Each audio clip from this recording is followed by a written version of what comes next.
آپ علم و ہنر سے امت مسلمہ کو اپنے پاؤں پہ کھڑا کر دیں اور وہ اس قابل ہو جائے کہ دشمن کے حملوں کا جواب دے سکے اور قتل عام سے بچ سکے. اور یہ میں نہیں کہتا، قرآن پاک میں بار بار حکم ہے کہ اپنے دفاع کا سامان کر لو، اپنے دفاع کا سامان کر لو، یہ مفہوم ہے. اور چاہے تم دستوں میں نکلو، گروپس کی صورت میں، یا سارے اکٹھے، جیسے بھی ہو، جہاد کرنا ہے، لڑنا ہے، مقابلہ کرنا ہے، اپنا سامان جنگ لے کے نکلو. خالی ہاتھ نہیں ہے مسلمان. دنیا کا شاید کوئی ایسا لیڈر ہو جس کے ایک شخص کے پاس اتنا اسلحہ ہوتا ہو جتنا نبی کریم صلی اللہ علیہ وسلم کے پاس ہوتا تھا. آپ کے حجرہ مبارک میں، آج تو دنیا کے بڑے بڑے محل ہیں صدر اور بادشاہوں کے، ایک حجرہ مبارک میں 9 تلواریں ٹنگی ہوتی تھیں. آپ صلی اللہ علیہ وسلم کی اکیلے کی تلواریں تھیں اتنی.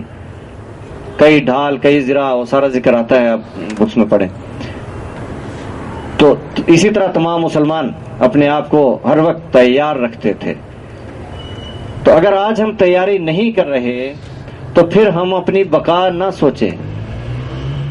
ہم اپنی تیاری کرنے کے لیے جو آج کا رسم جنگ ہے، اس زمانے میں تلوار کا دور تھا، ڈھال کا دور تھا. آج جو طریقہ جنگ ہے اس کے مطابق وہ میزائل، وہ ایٹم بم، وہ دوسرے بم، وہ ڈرون حملے، یہ سارا کچھ آج ہمیں اسی طرح سے تیار کرنا ہوگا دشمن کا مقابلہ کرنے کے لیے. اور اس کے لیے علم و ہنر کے بغیر کوئی اور راستہ نہیں ہے. یہ بنیادی کام جس قوم نے بھی ترقی کی اور جو آج دنیا کی سپر پاور بنے ہیں، یہ سلائی کڑھائی کی کھڈیوں اور مشینوں سے ہی آغاز ہوا ہے. کہیں بھی دنیا میں کسی قوم نے ڈائریکٹ میزائل بنانے شروع نہیں کیے، یا ان کی ترقی کا آغاز کہیں ہائی ٹیکنالوجی سے نہیں ہوا.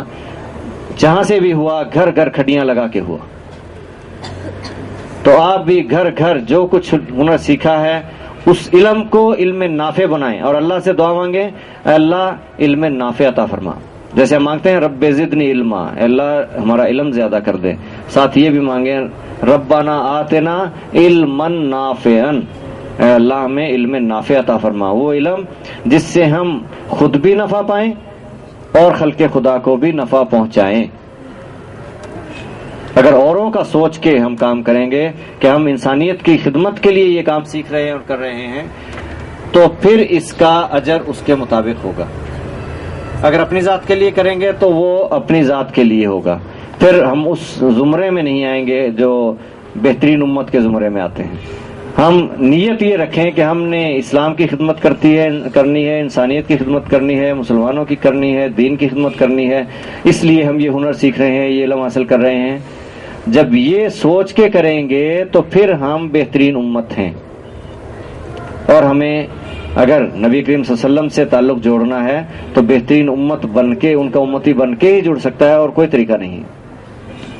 اگر ہم ان کی امت میں ہی شامل نہیں ہوں گے، بہترین امت میں شامل نہیں ہوں گے، تو تعلق کیسے جڑے گا؟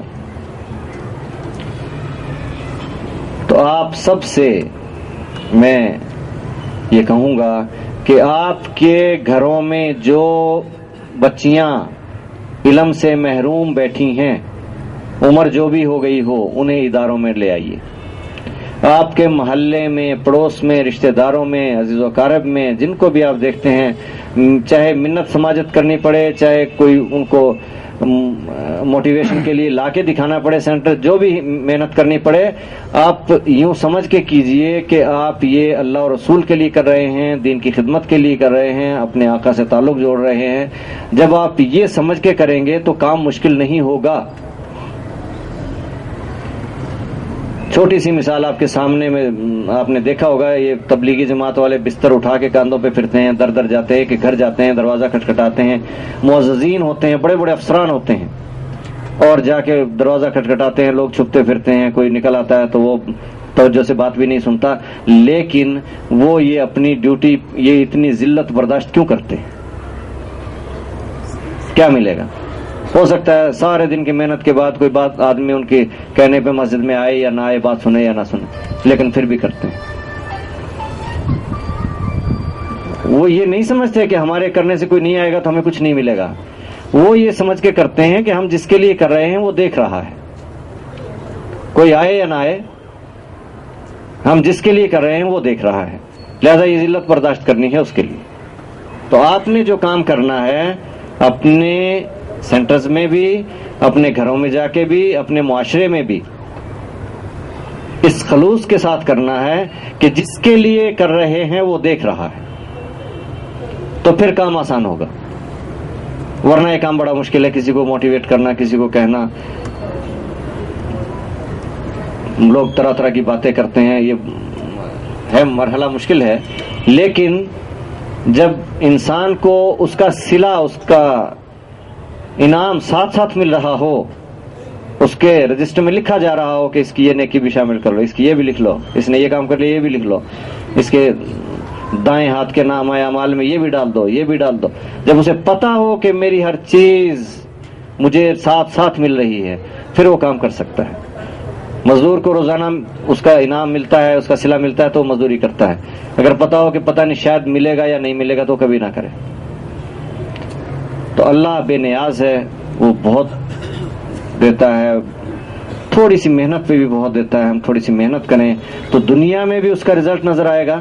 اب دیکھیں ہم جو ہماری تھوڑی سی محنت ہے اس کا رزلٹ اب دے رہے ہیں، یہ جتنے بھی لوگ ہنر مند ہو رہے ہیں، 700 سے زیادہ سلائی میں، کمپیوٹر میں اور اکیڈمی میں، اور الیکٹریکل کا تو ابھی شروع ہوا ہے، خیر تو یہ مختلف شعبوں میں، یہ تو ایک سینٹر کا ہے، تو ہزارہا اسٹوڈنٹس جو علم و ہنر پا چکے اور ہزاروں ابھی پا رہے ہیں، اور اللہ کرے گا یہ لاکھوں کروڑوں میں ہو جائیں گے، تو یہ تھوڑی تھوڑی محنت کرنے سے ہو جاتا ہے۔ تو آپ منظم طریقے سے اپنی محنت کو آگے بڑھائیے، انشاءاللہ کامیابی آپ کے قدم چومے گی۔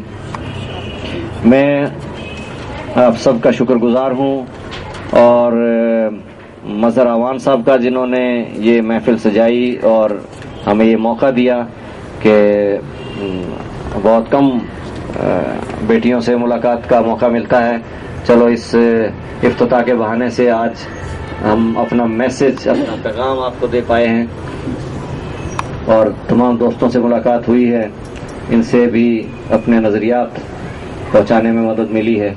تو مظہر صاحب کے لیے بہت دعا بھی ہے، اللہ تعالیٰ ان کو صحت، تندرستی اور سلامتی ہمیشہ کے لیے دے کہ یہ اس عزم کو آگے بڑھاتے رہیں، اور آپ سب ان کے ساتھ مل کر ان کی ٹیم کا حصہ بن کے، جیسے ایک ٹیم ہوتی ہے اس کا ایک کپتان ہوتا ہے، تو وہ ٹیم جو ہے وہ دنیا کی فاتح بھی ہو سکتی ہے۔